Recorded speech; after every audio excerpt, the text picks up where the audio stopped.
आतंकी और झूठे अफवाह फैलाने वाले साबित होने के लिए तैयार रहिए आप। और इस खेल में आपके साथ जो धोखा कर रहा है वो व्यक्ति आपका रिश्तेदार है, वो आपका जानकार है, वो आपसे ज़्यादा दूर नहीं रहता है, वो आप ही का बेटा भाई भतीजा है जो किसी सचिवालय में बैठा है, किसी पद पर बैठा है और किसी अ, मतलब किसी जानकारी वाली जगह पर बैठा है। और वो उस व्यक्ति को यदि आप नहीं कुछ कह पाएंगे, यदि उसे आप कुछ पूछ नहीं पाएंगे, तो फिर यहाँ कमज़ोरी अपनी रहेगी कि हम उनसे कुछ पूछ नहीं पाए और हमारे पास पूरी जानकारी नहीं थी। जैसा कि हम आपको बताते हैं कि ये ज्ञान युद्ध है और इस ज्ञान युद्ध में जानकारी रखने वाले लोग ही जीत पाएंगे। तो आपके पास जानकारी ही नहीं होगी तो फिर जीतने का तो सवाल ही पैदा नहीं होता, फिर तो हम लड़ भी नहीं पाएंगे, क्योंकि आपके सामने ऐसी सिचुएशन आ जाएगी कि वो पूछेंगे जब किसी बात को आपके पास देने के लिए जवाब भी नहीं होगा। अपार आईडी में आपके साथ एक धोखा हुआ था। उसमें उस पूरी की पूरी अपार आईडी में सबसे लास्ट में एक लाइन लिखी हुई थी कि आप अपनी कंसेंट दे रहे हो बच्चे की पढ़ाई और नई शिक्षा नीति या जो भी एक्टिविटीज़ में पार्टिसिपेट करने के लिए यदि स्कूल कोई निर्णय लेना चाहता है तो उसके लिए आप अपनी कंसेंट दे रहे हो, ऐसा डिक्लेरेशन आपको अपार आईडी में देना पड़ रहा था। वैसा ही डिक्लेरेशन एक अभी अभी हमारे सामने आया है बैंकों की तरफ से। ध्यान दीजिएगा, बहुत ही ज़रूरी है ये बात आपके एक एक जानकार तक पहुंचना, और आपको अपने बैंकों में मौजूद जानकार लोग हैं जो आपको वाकई में मतलब आपका भला चाहते हैं, उनसे ज़रूर पूछ लीजिएगा कि इस बात में कितनी सच्चाई है। ये एक अंडरटेकिंग है जो हर एक करंट अकाउंट होल्डर से ली जा रही है। ये मैं आपको दिखा रहा हूं, आपकी स्क्रीन पर आपको दिखाई दे रहा होगा। ये अंडरटेकिंग हर एक बंदे से ली जा रही है। फ्रंट कैमरे से है तो हो सकता है सीधा आपको दिखाई ना दे, तो इसको शीशे में आप देखेंगे तो दिख जाएगा। अब ये अंडरटेकिंग क्या कहती है मैं आपको एक्सप्लेन करके बता देता हूं ताकि आपको मालूम रहे कि ये गेम क्या है जो खेला जा रहा है। करंट अकाउंट में असल में तो जो आदमी को कॉल किया जा रहा है या जिससे भी कहा जा रहा है कि तुम्हें एक अंडरटेकिंग देनी है, उसको ये कहा जा रहा है कि आपको सिर्फ ये अंडरटेकिंग में लिखना है, ये लिखा हुआ है कि हमारी कोई 5 करोड़ से ज़्यादा हमने कहीं पर लोन नहीं लिया है। यदि आप कोई बिजनेस करते हैं, आपका करंट अकाउंट है तो 5 करोड़ तक का से कम का लोन है और उससे ज़्यादा का कहीं पर भी लोन नहीं है। और यदि देखो, मैं इसमें पहली लाइन यही है कि मेरा आपके इस बैंक में ये अकाउंट है और मेरी कोई क्रेडिट लिमिट जो है वो no credit exposure with the bank including SBI और total credit exposure is less than 5 crore, यानी कि मैं जो लोन लिया हुआ है वो 5 करोड़ से कम का लिया हुआ है। दूसरी जो लाइन है उसमें ये डिक्लेरेशन है, मतलब ये पहली लाइन है कि मेरा 5 करोड़ से कम का लोन है, और दूसरी लाइन है कि यदि मैं 5 करोड़ से ज़्यादा लोन कर दूंगा, यानी मैं अगर इसमें कोई चेंज करूंगा इस स्टेटस में, तो मैं आपको इन्फॉर्म करूंगा और ये मेरी जिम्मेदारी है इसको आपको इन्फॉर्म करने की। ठीक है जी, ये दूसरा पॉइंट हो गया।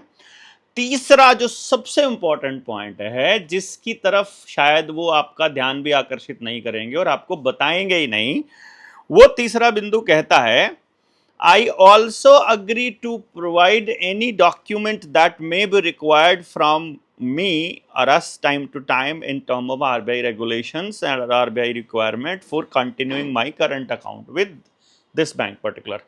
मतलब मैं इस अकाउंट को चालू रखने के लिए बैंक का या आरबीआई का कोई भी रेगुलेशन आता है उससे संबंधित कोई भी कागज मांगेंगे तो मैं वो कागज प्रोवाइड करवाऊंगा। दूसरा, अगर आरबीआई या एसबीआई इस अकाउंट को बंद करने का बोले तो मैं इस अकाउंट को बंद भी कर दूंगा। मतलब जब भी हमें बंद करने को बोलेंगे मैं इसके बंद करवा दूंगा। और तीसरा, if and understand that, this is the last important line, understand that SBI is empower, ये क्योंकि मैं एसबीआई बैंक के बिहाफ पे ये जो फॉर्म है इसको मैं कॉपी कर रहा हूं, आपने किसी भी बैंक से में आपका करंट अकाउंट है तो वहीं पर ये हो रहा है। तो बिजनेस करने वाले प्रत्येक व्यक्ति को ये वीडियो सुननी चाहिए और इसको गौर से समझना चाहिए। और जो हम 5 अगस्त का आपको टाइम दे रहे हैं कि आपको अपना पैसा निकलवा लेना है, जो हमने दिया हुआ है, देखते हैं कि कितने लोग इसके ऊपर एक्टिवली जाते हैं। मैं इसमें एक और बात बता रहा हूं, यदि एक बैंक में 50 से कम लोग जाएंगे अगर एक दिन में, तो फिर वो इम्पैक्ट नहीं पड़ पाएगा। इसलिए ज़रूरी है कि आप अपने आसपास ज़रूर, ऐसा ना हो कि अकेले 2 जने 4 जने चले जाओ अपना पैसा लेने के लिए, उससे कोई फ़र्क नहीं पड़ेगा। वहाँ पर बवाल तब मचेगा जब हम लोग बड़ी संख्या में जाएं अपना पैसा मांगने के लिए। तो यहाँ ये कह रहे हैं कि मैं समझता हूं कि SBI is empowered to close या discontinue the account if we fail to respond in reasonable time to any notice issued in this regard. यानी यदि बैंक आपका बैंक के नोटिस का जवाब यदि हम कंसिडरेबल टाइम, इसमें एक और कमाल की बात है जो बहुत ज्यादा इंपॉर्टेंट है, वो क्या है, इसको जरा ये स्पष्ट ना हो तो वहां पर कानून में खेला जाता है। जब कोर्ट में जाएंगे ना आप, तो वहां खेला जाएगा कि इसमें हमने टाइम तो लिया ही ना, रीजनेबल टाइम। वो कहते हैं we fail to respond in the reasonable time. वो रीजनेबल टाइम कितना होता है? 1 हफ्ता, 2 हफ्ते, 4 हफ्ते, 3 हफ्ते? नहीं ना, किसी को नहीं पता कि वो रीजनेबल टाइम कितना होगा। लेकिन यदि हम उसमें रिस्पॉन्ड नहीं करेंगे तो आपका अकाउंट बंद कर सकता है फलाना फलाना ढिमकाना बैंक।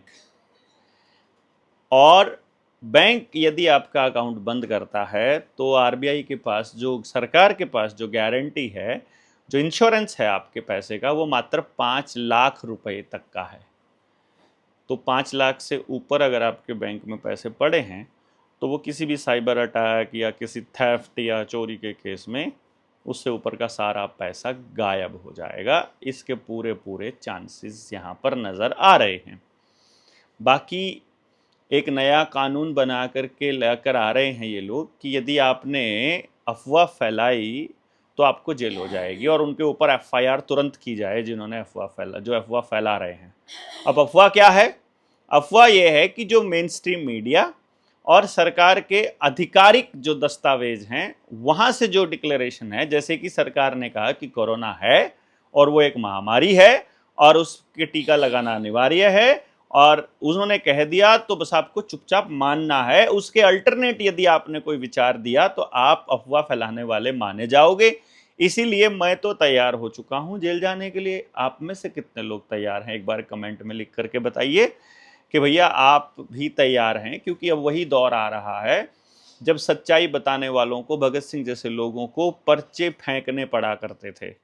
अभी हमारी लाइट चली गई है तो एनी हाउ अभी लाइट में ही रहते हैं, इसी लाइट में गुजारा करने की कोशिश करते हैं। उस मोबाइल की लाइट जला लेते हैं जो मोबाइल अभी थोड़ी देर पहले चल रहा था, तो शायद कुछ बात बने। लेट अस सी, देखिएगा। हाँ, इससे बात बन जाएगी। चलिए, तो अभी आपके ज़िम्मे बस एक ही काम है, वो ये है कि अपनी संख्या बल को बढ़ा लीजिए। और इसको बढ़ाने में जो जेएसएम ने एक नया मिशन शुरू किया है कि जो टीम 300 की जो हम बात कर रहे हैं, गांव में जाने के लिए, जो प्रत्येक गांव में जा करके लोगों को समझाएगी और लोगों को अपने साथ जोड़ेगी। क्योंकि ये विरोध यदि कम से कम एक स्टेट से होना तो बहुत ज़रूरी है, और एक स्टेट से करने के लिए भी हमारे पास संख्या बल होना बड़ा ज़रूरी है। तो आप सब लोगों से गुजारिश ये रहेगी कि जिन लोगों ने भी जनता सरकार मोर्चा से कभी कोई ट्रेनिंग में हिस्सा लिया है या जनता सरकार मोर्चा के किसी भी अभियान का हिस्सा रहे हैं, अब एक साथ आकर के और पूरे हरियाणा में निकलने का समय आ गया है।